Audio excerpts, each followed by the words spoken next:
the universal wisdom. In this video, we would like to address the universal path according to the universal wisdom. In the spiritual school of the Golden Brazil Cross, we see this universal path as three spirals that have been represented in the past by three roses: the white rose, the red rose, and the golden rose. In modern terms, we can understand these three spirals as the birth of a new consciousness, the unification of this new consciousness with the spirit, the universal ideation force, and third, as the transmutation of the entire being.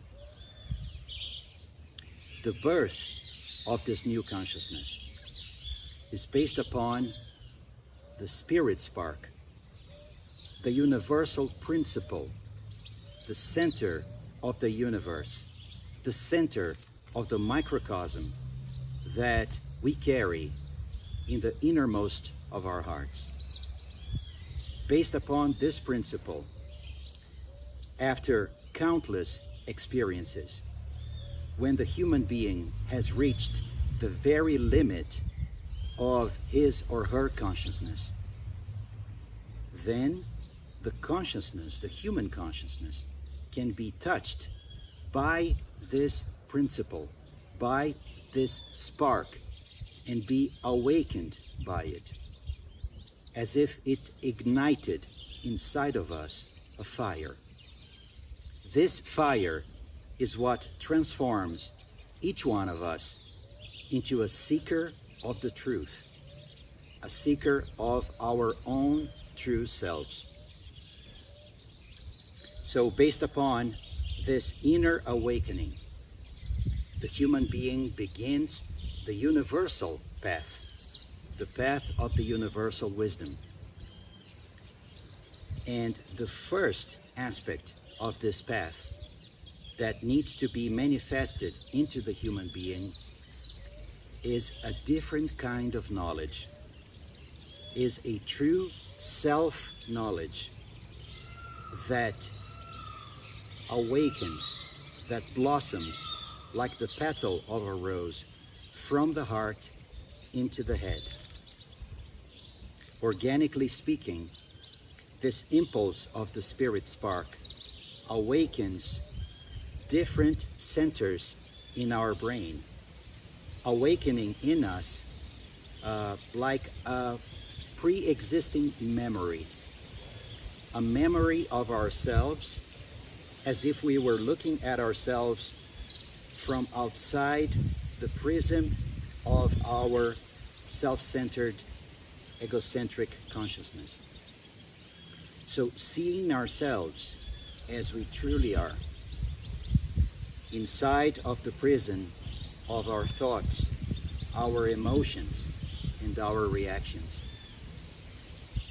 This new capacity of the consciousness is the very first principle of this new consciousness that starts to blossom, that starts to awaken in us.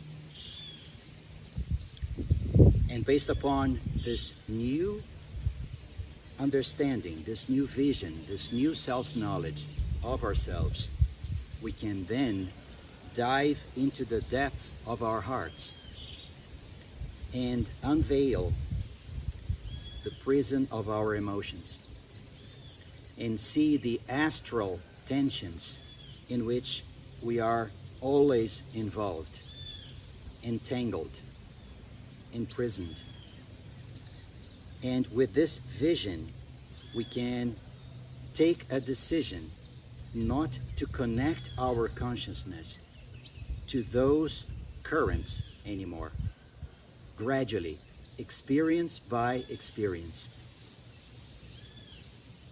this self-knowledge and this new space of perception inside of our consciousness can truly transform the functioning, the very functioning of our consciousness, allowing it to choose to which side, to which voice it will listen inside of its own heart.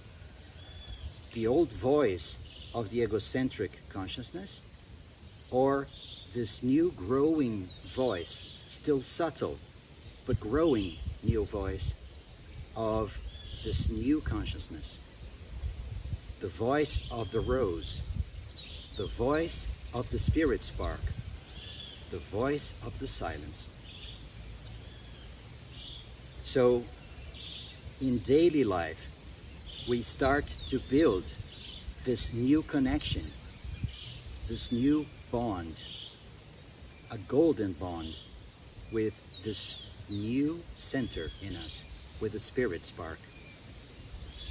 At this point, it is as if in the human being we have a new arc of light, an arc that unites the head and the heart, that up to this very point would function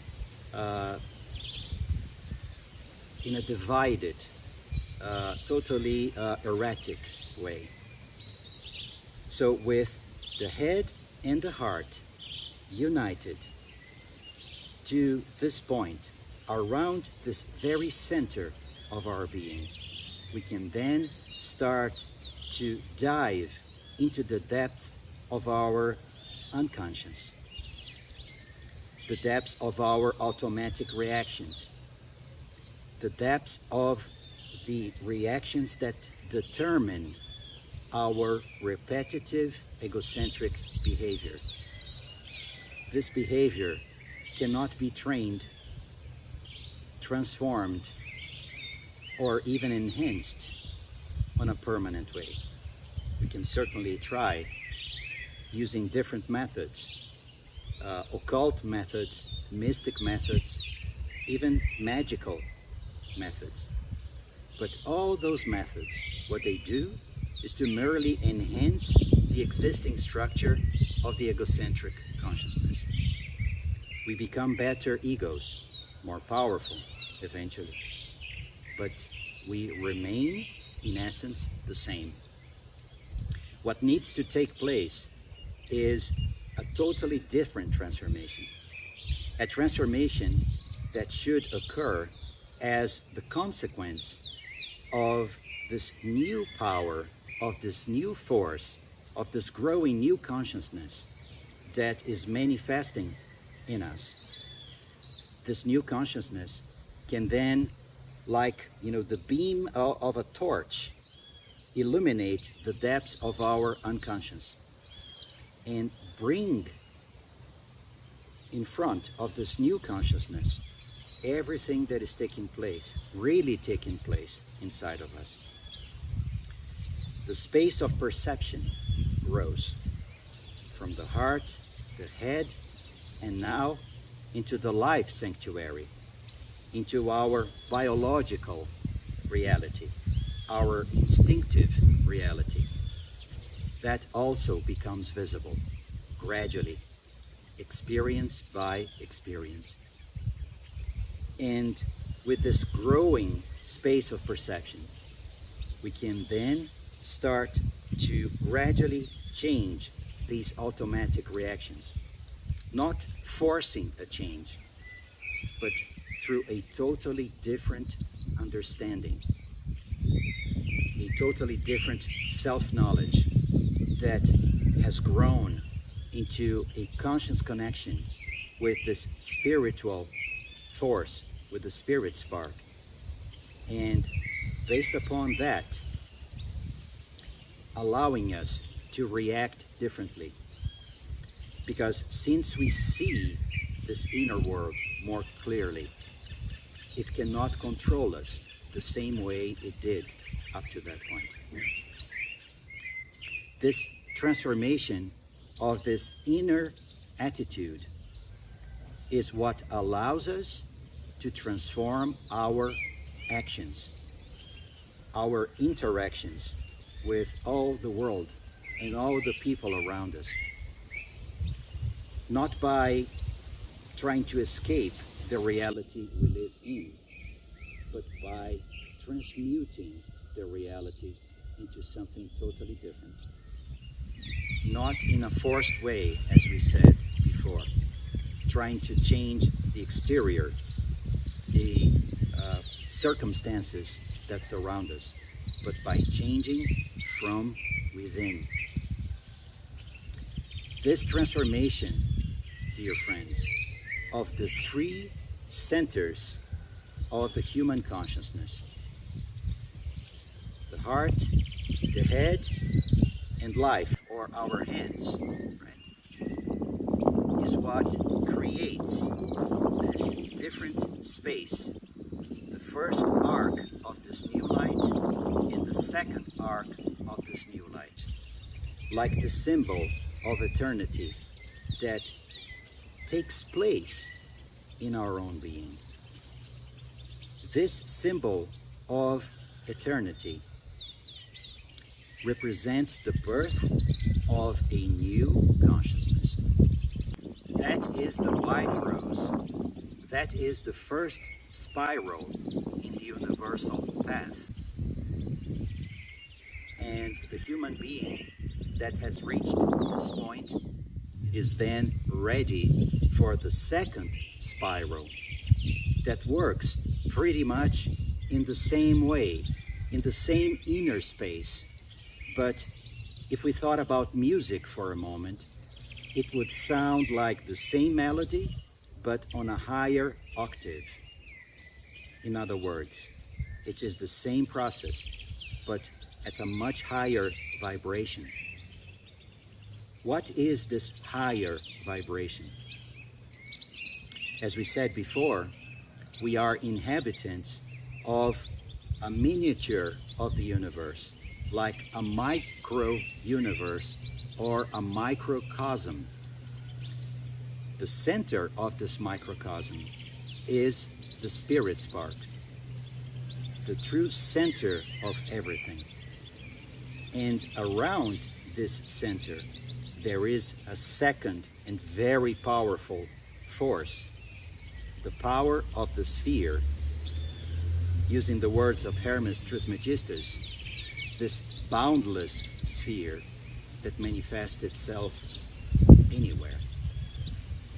That second power is the second pole of the universal force or power of the spirit in us.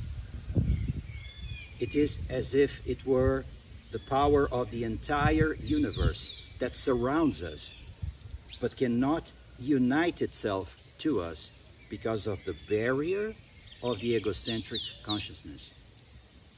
So, after this first spiral of transformation, when a new consciousness can actually take place in us, it is as if we opened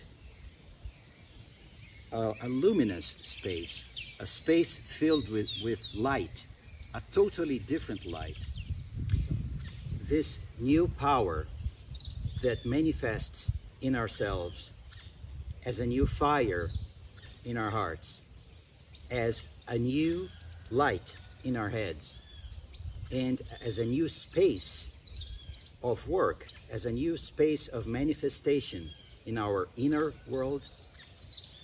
This entire new construction, this new consciousness, it can grow.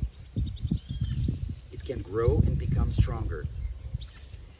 Like if it were demolishing all the barriers of our old egocentric consciousness, opening up a much bigger space of self-perception, of this inner silent light. When this new space grows enough, when it becomes big enough in us, then there are no more barriers between our consciousness and the universal power of the spirit that surrounds us. between our consciousness and the sphere of the boundless microcosm in which we live. Then this second power of the Spirit can dive into the central core of our consciousness. If we think about our nervous system and our spine, the new consciousness circulates around it through the sympathetic and parasympathetic system. In this second spiral, this immensely big power of the Spirit can merge with our consciousness in the very central aspect of our serpent fire system. And when it enters our head, our hearts, and our lives, it creates in us the fiery staff of Hermes, the shape of the new spiritual consciousness, the spirit soul, the red rose, the crowning of this second phase, this second spiral.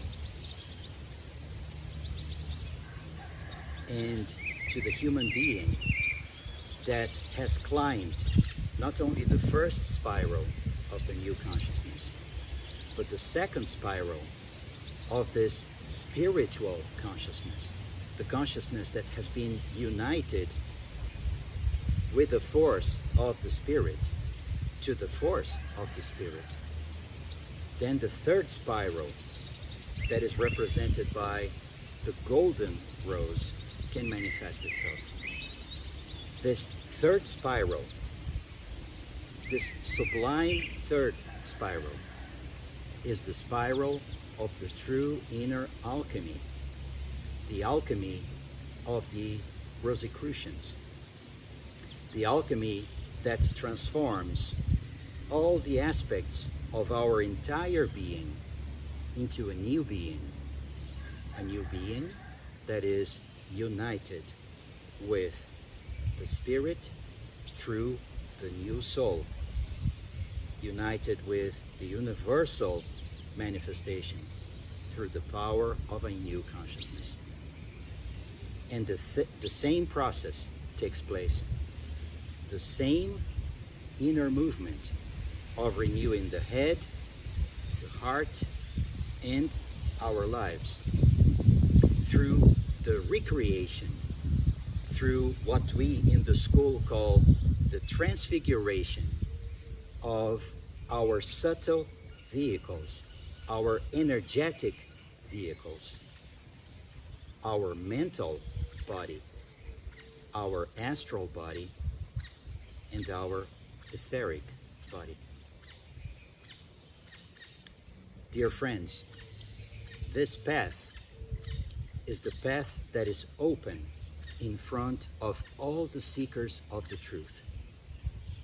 It is the path of the entire transmutation of human life, of the entire integration of our lives into the very meaning, the higher meaning of our existence. This path is also the objective of all the spiritual schools of the past and also of the modern Rosicrucian, of the golden Rosicrucian.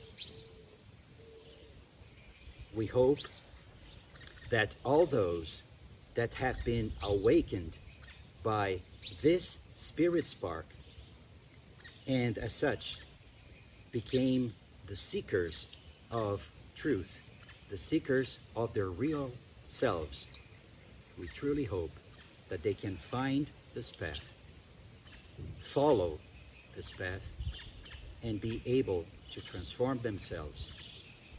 Because when a human being transforms himself from within, he can become a change agent in the entire world and for all humanity. The vision of this new future is what inspires each one of us. Thank you for joining us today, and would like to invite you for all our future moments of reflection.